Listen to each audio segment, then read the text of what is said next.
asalaamu calaykum daawadayaal kusoo dhowaada barnaamijkeennii nuxurka buugaagta kaasoo aynu aala kaga hadalno nuxurka iyo qodobada ugu muhiimsan ee buugaagta. maanta waxaynu ka hadli doonaa buug la yidhaahdo Who Moved My Cheese.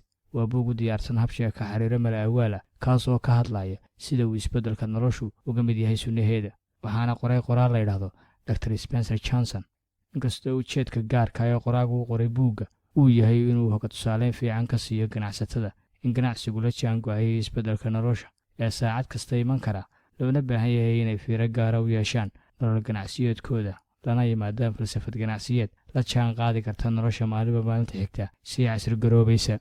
haddana sheekada buuggu waxay ku habboon tahay dhammaanba dhinacyada nolosha ee kala duwan sida xidhiidhka lamaanaha, xidhiidhka waalidka iyo ubadka, iyo xidhiidhka qofka iyo deegaanka, kuwaasoo dhammaantoodba mara isbeddel joogtaa.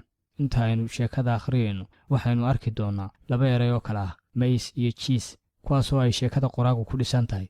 islamarkaana micno ahaan waxa uu la jeedaa qoraagu jiis waa wax kasta oo aad nolosha uga baahan tahay islamarkaana ku farxadgelinaya.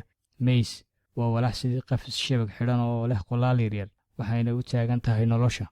habka uu qoraagu buugga u soo gudbinayaa waa qaab sheeka xiriiro oo farshaxan ku lamaan yahay. qoraagu waxa uu sheeka xiriiradiisa jila ayaa lagu dhigayaa laba jiir, sniif and scory, iyo laba tusaale qofeed, himan haa, kuwaasoo si raaxala ugu nool qafiska xidhan oo qolaal yaryar ka kooban ama mays.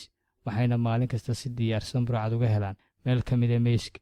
maalin maalmaha ka mid a ayay waayayaan burcadkii diyaarsanaa. dhacdadaa kadib markiiba labada jiir waxay samaynayeen isbeddel ah inay meesha ka tagaan oo raadsadaan burcad kale, halka labadii tusaale qofeed, heeman haa, ay sida insaanka dabcigiisu yahay bilaabayaan cabasho iyo inay noloshu dhabarka ka toogatay, iyagoo weliba naawilaya in burcadkii horena loo soo celin doono.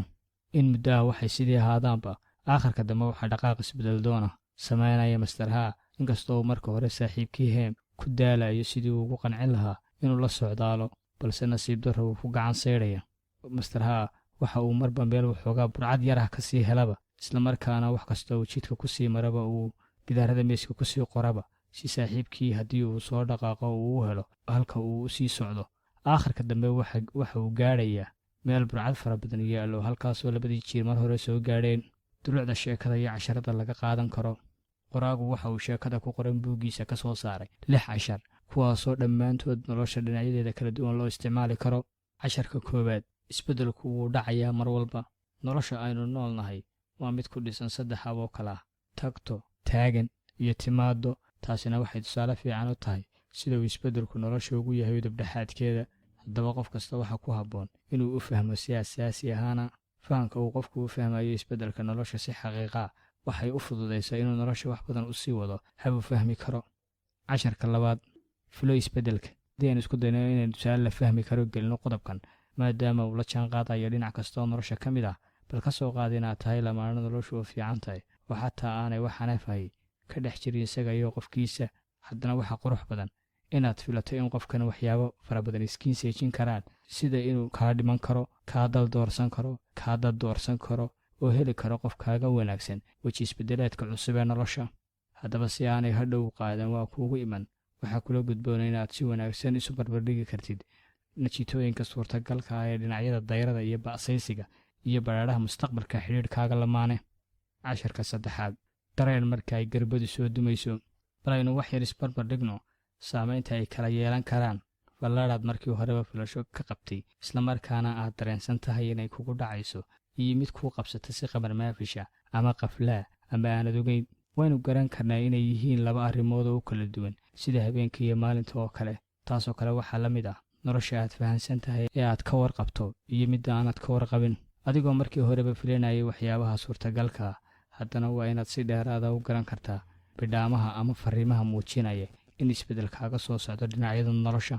tusaale ahaan, haddii aad tahay qof ku jira xidhiidh lamaane, waxa kula gudboon inaad garan karto goorta uu xidhiidhku muujinayo dilaaca astaanta waa inuu burburi doono, islamarkaana soo afmeeri doona jiritaankiisa mustaqbal. middaasina waxay kaa caawinaysaa inaad ka tafaxaydato lana jaan qaado isbeddelka sida ugu suurtagalsan.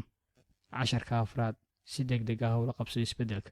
inuu qofku la qabsado xaajo ku cusub oo aanu hore waxba ugala socon ma aha shay u sahlan sida ay u qoran tahay ama loo yidhaahdo, balse waxay xaajadu noqotaa mid u fudud marka uu si fiican ula socdo qodobada aynu kor ku soo xusnay. markaasi buu la iman karaa la qabsiyo ku samrida xaajada ku timid.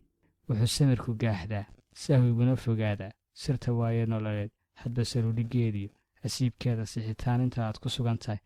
haddii kale sibibixad silbashiyo siriirnimo baad saxalka duniyad xaajaba ku sigataa. dabadeed qoraalada saatiri uu ku siiyiyo saamaynta dunidaad silu kuwa sindadabtaa. 10 isbeddel adiguna. haddii aanad isbeddelin isuna beddelin sida ugu macquulsan ee aad ula jaan qaadi karto isbeddelka kaaga yimaada qaybaha noloshaada, waxa aad la mid noqonayso qof furdo oo haddana isbeddelka habriya ahaan ah ula jaan qaadaya. maxaa yeelay waxa isbeddelku micna yeeshaa marka uu qofku la yimaado ficil muuqda. qodobkanina waa ka la isku dhaafay. ficilka muuqda waa waxa wax go'aamiya. 6 ku raaxayso isbeddelka. waxaad ku raaxaysan kartaa isbeddelka nolosha kaaga yimid dhinac ka mid ah ama isbeddelka kaaga yimaada dhammaan dhinacyada nolosha markaaad si toos ah u fahanto isbeddelku inuu nolosha ka mid yahay, filato inuu isbeddelku iman karo, dareento fariimaha ka horreeya isbeddelka kugu soo socda nolosha, si degdeg ah ula qabsato isbeddelka, islamarkaana aad adigu isu beddesho sida ugu macquulsan ee aad ula jaan qaadi karto isbeddelka. haddii kale hawshaada waxay noqonaysaa maalmana ay cirka kugula shareeran tahay saamaynta ka dhalata isbeddelka nolosha ee joogtada ah.